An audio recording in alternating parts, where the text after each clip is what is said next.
Olá pessoal, saudações galera do YouTube.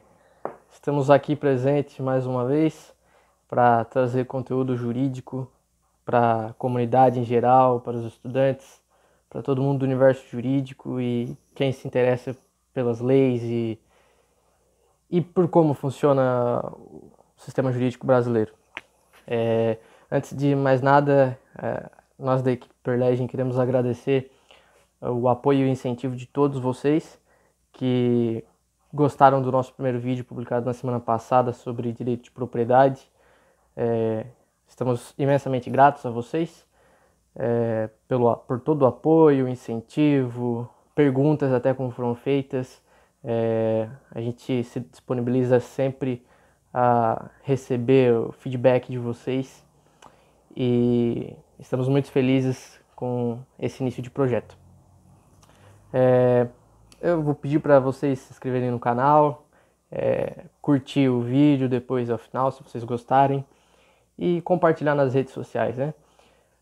O tema de hoje é: quem é a parte passiva no processo penal? Como que a gente se refere a essas pessoas?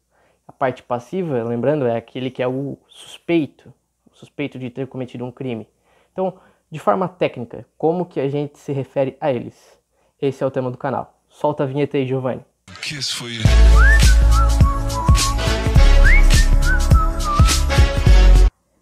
Então, pessoal, antes de adentrarmos ao tema, é necessário que a gente fazer algumas notas de rodapé. O processo penal no Brasil, até a fase após a sentença, ele é o trânsito julgado, né? Excluindo a fase de execução penal, nós podemos subdividir ele em três partes. A primeira parte, que é a parte das investigações, a gente chama de fase administrativa ou a fase policial do processo. A segunda fase, ela se dá após o recebimento da denúncia. Nós chamamos de fase de instrução e julgamento. É onde vão ser produzidas as provas, assegurados os princípios do contraditório e da ampla defesa. E após o término da fase de instrução e julgamento, a gente passa à fase da sentença, onde o magistrado, a magistrada, prolatará uma sentença condenando ou absolvendo o suspeito. Então, na fase policial, nós podemos exemplificar com os três principais procedimentos investigativos. São eles o TC, termo circunstanciado, o APF, o auto de prisão em flagrante, e o IP, o inquérito policial.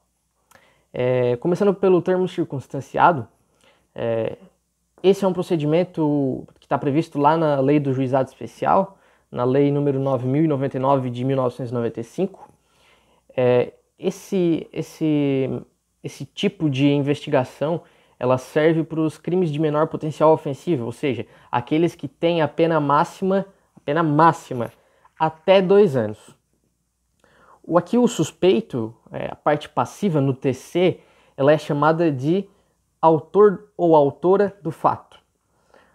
O termo circunstanciado, ele é autuado. A autoridade policial vai autuar o termo circunstanciado. Então, para o TC, a parte passiva é autor do fato e ele é autuado pela autoridade policial. O APF, que é o auto de prisão em flagrante, previsto lá no artigo 302 do Código de Processo Penal, lá tem as situações em que a pessoa pode ser presa em flagrante, no momento em que está cometendo crime, logo após em que cometeu, quando ela é detida ali com os objetos do crime ou com instrumentos, enfim, não vamos adentrar nesse assunto, que é um assunto mais profundo. Então, o APF lá previsto no artigo 302 do Código de Processo Penal, nós temos uma sequência dos atos ali que o delegado tem que observar, e para o suspeito ali do APF, nós chamamos ele de conduzido. Por que conduzido? Porque ele certamente foi preso em flagrante e imediatamente foi conduzido até a delegacia para prestar esclarecimentos. Então, a parte passiva ali se chama conduzido. E o APF, ele é lavrado pela autoridade policial. O delegado lavra o APF. Passamos agora ao inquérito policial. O inquérito policial está previsto ali no Código de Processo Penal também, assim como o APF. Ele está previsto do artigo 4º até o 23. E no inquérito policial, a parte passiva é chamada de investigado. E o inquérito policial ele é instaurado. O delegado instaura o inquérito policial. Agora, e depois de oferecida a denúncia ou a queixa-crime nas ações penais privadas, como que se chama a parte passiva? Na ação penal privada, ele é chamado de querelado. Querelado, isso mesmo. A parte que ingressa com essa ação penal é chamada de querelante e a parte passiva é o querelado. Agora, nas ações penais públicas, nós podemos chamá-lo de denunciado, de acusado ou de réu. Então, essas três nomenclaturas servem. Ao final, né, nós teremos uma sentença e, após essa sentença, dar-se-á o início da execução da pena, que é uma outra fase do processo penal.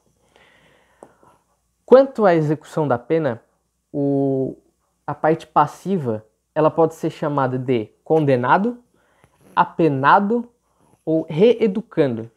Nós preferimos a nomenclatura de reeducando. Nós nunca podemos perder a esperança de que alguém que seja condenado possa se ressocializar, né? Embora seja muito difícil na nossa realidade aqui no Brasil. E temos, por fim, para finalizar, as medidas protetivas de urgência previstas na Lei 11.340 de 2006, a popularmente conhecida Lei Maria da Penha. A medida protetiva de urgência, nós temos ali duas partes, a parte passiva e a parte ativa. A parte ativa é a mulher, né, a ofendida. Ela se chama requerente e a parte passiva, que é o agressor, ele se chama requerido. Então, basicamente, são essas as nomenclaturas da parte passiva no processo penal. Esperamos que tenham gostado do vídeo. E se vocês puderem deixar o like aí, se inscrever no canal e compartilhar, nós agradecemos. Valeu, pessoal!